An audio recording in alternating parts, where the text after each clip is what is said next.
Welcome to another unboxing video from theplayersaid.com. My name's Alexander, and today we're going to take a look inside one of the new offerings from GMT Games, and this is Gallipoli 1915, Churchill's Greatest Gamble. This is designed by Jeffrey Phipps, I apologize. Just came out fresh off of P500. You can see it's a 2-inch operational box, obviously about Gallipoli and the Great War. On the back of the box it tells you, upside down, I had to open it because I was too excited, so I've looked inside a little bit. This is kind of odd-shaped map. This is 2 map sheets, we'll see those in a second.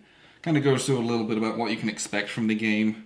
There's a lot of counters in here. This is a big game. It covers the first 3 days of the initial kind of invasion landings and an attempt to get inland. Obviously, we know Gallipoli. It was a great gamble. It was a disaster for the Entente, for the Allied forces, so to speak. There's a great movie called Gallipoli with got Mel Gibson in it. It gives an idea of what some of the Anzac forces were up against. And really, this is kind of the birth, or at least to an extent, of where the legend of the Anzac forces comes from. It gave inspiration to just the heroism and the bravery that was shown by men, and also the ineptitude of the leaders thereof. But that's that's history. You get to recreate the entire operation, the huge campaign on board. So let's take a little look, kind of open it up. So first off, this game uses 10-sided dice. So you get a nice baggie here. It's got 5 of them in it, all different colors. So we'll get to use a lot of dice chucking there on some tables. And immediately we are confronted with the counter sheets. And the counter sheets, we have 1, 2, 3, 4, 5, 6 counter sheets. So there is a lot of stuff in here. And we'll kind of take a quick look. Here's kind of your first sheet of counters. A lot of units. So it's an operational game. So each one of these is a brigade or a regiment, depending on kind of what the counter is and what it shows. But you've got, if you look, a lot of infantry going on. I don't know if there's just a ton of infantry, it looks like. Obviously, it's First World War, so that's what you'd expect. Double-sided. Some of them are obviously single-step units. Some of these are 2-step units, it looks like. You got another sheet here. Again, just a ton more units. So it's a big game. You're going to have huge battle lines. You're going to be landing troops, reinforcing troops, trying to make big pushes, things like that. If you can get it done. More troops here. Just so many troops. Looks like you got some field artillery here as well. There's some different bits and pieces. These down here got some, well, it says picket units. Looks like you got a lot of different regiments of those. And then we've got some different markers here. So here you've got what looks like fortifications or field works maybe. These look like they're a bit heavier fortifications here. Hasty trenches, there's wire. A lot of different counters. Different colors. You got pits and gun pit counters, and it looks like it's going to take a turn or two. This looks like these are being dug, so you'd put these out, and then probably on subsequent turns they'd flip and be completed. Same thing, a ton more of these pits. Got some hiding markers here. Different columns, hives, a lot of different markers that we'll learn about these in the series rules and the game-specific rules, see what we've got.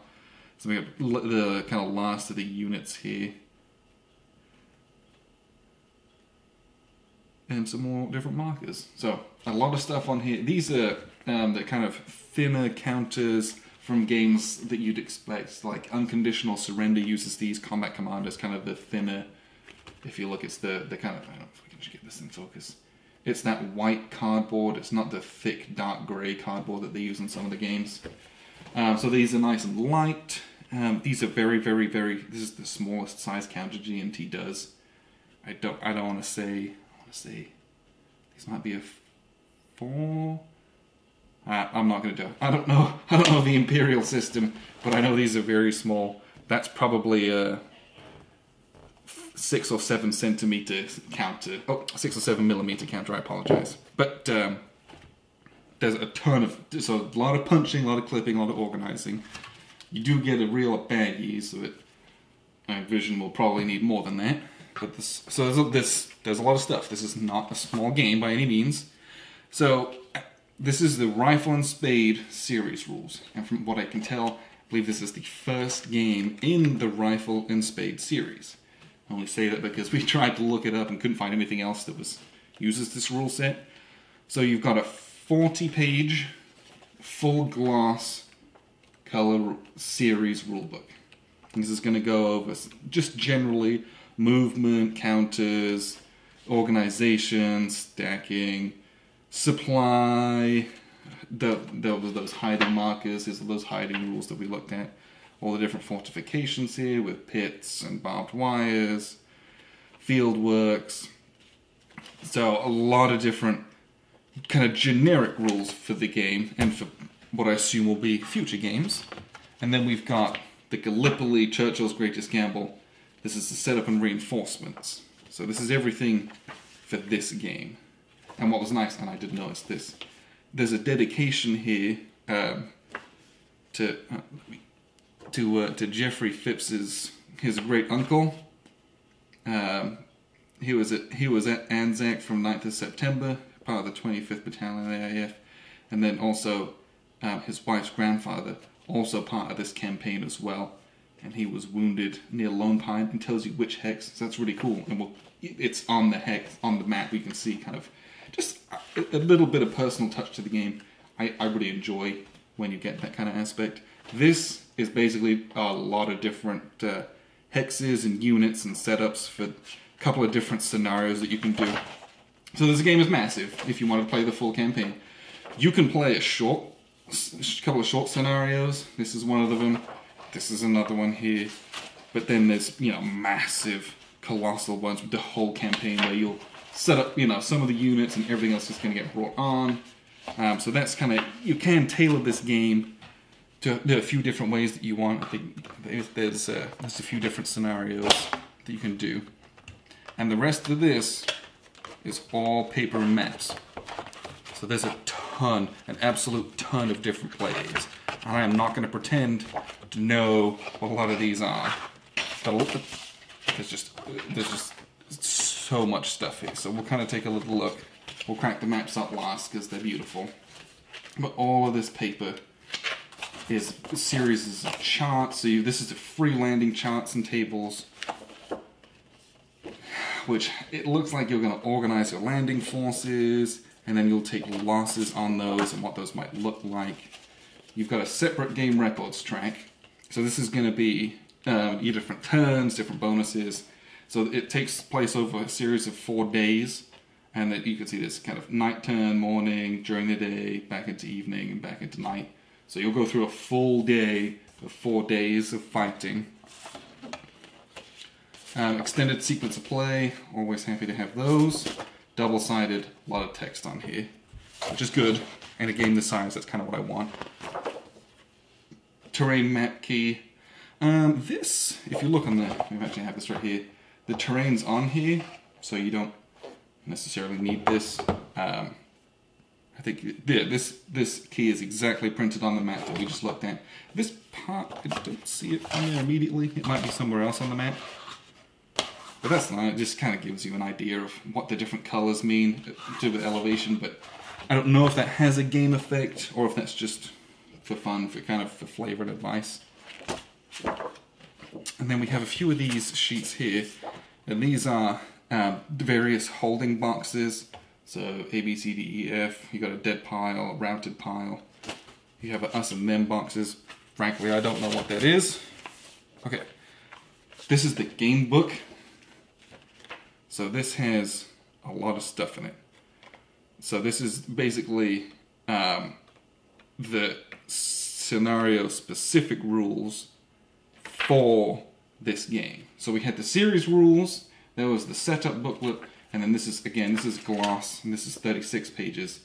This is game-specific rules, Rules common to all scenarios. It's got the individual scenario rules and things like that. So it's got reinforcements, different special units, naval gunfire coming over from these ships here, supply rules, just the different individual bits and pieces. So you've got historical options. You can tag on as much of this or as little of this as you want. Some alternate scenarios. And then a lot of designer notes, which I love it. Love designer notes. I love learning, especially in a game like this, because frankly, this is a game where I know what Gallipoli was, but this is going to give so many details and some rich learning about the game, which I'm very excited for. So, there's a lot of rules though. I'm looking at that. That's 75 pages of rules. We have Charts and Tables booklet. And I believe there are 2 of these and they're identical, one for each player. So you got your own glossy Charts and Tables booklet. So you got observation range table, officer point costs table, movement allowance, field work construction. So yeah, it tells you how many turns it takes to build certain, like for a gun pit, for artillery, some kind of regimental order takes you 3 turns to do it. So, you know, different charts of what you can and can't do, different terrain, stacking limits, different notes over here.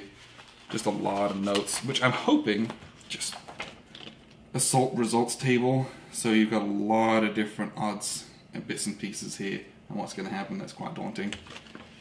This is your firing mods table. This is a bunch of different DRMs, different options, things that you can do. So you've got different ranges, things that can fire, can't fire, what those bonuses might look like. Again, different information here about what can fire, what can't fire. A lot of stuff here. I'm hoping, like I was going to start saying, once we read those 75 pages of rules and start playing a bit, hopefully we can cut down to just advanced sequence of play and a couple of these charts for the rules-wise. Because this is going to be a big game to keep having to slog back and forth. So there's a few of these different tables, and we'll get these kind of all out together. These are just interestingly shaped and sized. Nice and bright and colourful, which I like. These are your army status display sheets. You got 1, 2, 3, and 4. There's 4 of these. And these tell you kind of... this is kind of a summary of effects of different things that might be going on. If they're having a cordon defense or a disorganized defense, if they're trying to regroup or withdraw, if they're in a general reserve, or if they're marching onto the field of battle, or if they're doing attacks and things. It gives you a summary of maybe different conditions and bits and pieces, things that might be going on. And there's a lot here. Again, we're going to be playing around with that. And then a lot of these other sheets are these counter sleds, which there's a lot, an absolute ton of these. This is where you're going to be storing all your counters just to keep them organized. A lot of these. So you can keep these. If you might need a ton of space if you wanted to have everything set up. Keep going with those. Have everything set up so that when you want to bring in reinforcements, it's at least easy to reference those, and you have to dig through a billion bags or trays to get them all. And then you have these, so another one of these holding boxes from earlier that we looked at. I think the last thing with these charts are these landing sleds, which I don't exactly know, but it looks like you're going to divvy up your forces into different landing forces. You've got waves that you'll go in and out of, and presumably you'll take losses based on waves, and you take some losses, and then here's what's left, and that's what actually gets on, and you get to set up. But I'm not entirely sure about those, but what it looks like, and what I can say is a lot of detail, which for a game like this at operational level, I think is a good thing. You want good detail, and you want it to, you know, do what it's supposed to do. This is an exploration of history, more than I would say it's a big competitive game. I think it might be too unwieldy for that. So let's look at the first map. You can see this is kind of the bottom half of the peninsula. I can't even get it on the shot. So this is the part, if we look on the back of the box. So this map is the one that kind of goes sideways. So again, you need a big table, it's kind of awkward shape. There's some single map scenarios, which I think I'm going to start with. But as you can see, very clean, clear, crisp map. Obviously there's a few different colors. that you've got going on, but it's not clogged up with a bunch of different things. We've got that terrain chart over here, which is nice. If we kind of take a look, I'll pick this up and we can just have a look at the map and what you can expect to see. The terrain, very clear, very well printed. No mistaking a lot of what's going on here. And then the other one, very similar. So this one, oh, we do have that. That altitude chart is printed on this top second map. So that one key, you would only need that maybe if you were using single map scenario. These maps are huge, your normal size ones. But yeah, that's really what it is. You're gonna have you need a big table and a lot of time for this one, I believe. If you look here, there is great detail with different, well, these probably pre-made fortifications. It looks like, you know, a nice little city here going on. You've got, you know, details like a central wireless station. And I think we had some. I don't know if that's on this page. I just saw some ports. Well, but yeah, a lot of stuff going on. This is a big game. I am most likely going to be playing this solitaire, one where I kind of set up a huge game and kind of play it over what would be an incredibly long time, I imagine. But this is one I really want to play, just because I've never played an operational World War I game before, and to me it's always interesting playing a game that was an absolute disaster for the Allies, because then you get to have the fun of trying to do better. You know, knowing what we know now, having a different kind of perspective of tactics, and seeing if you can push these old units around in a modern way and trying to do better in kind of, you know, what's basically a what-if type of scenario. And they say with good planning, and you need a lot of planning, it's possible to win as the Allies. It's also possible to win as the Ottoman Empire as well. So a lot of cool stuff going on here. That's basically everything that's inside Gallipoli 1915. It's a lot. It's probably going to be a while before I actually play this, just because this is quite daunting. But if you like what you see, this is available from GMT's website. And I've been Alexander from theplayersaid.com.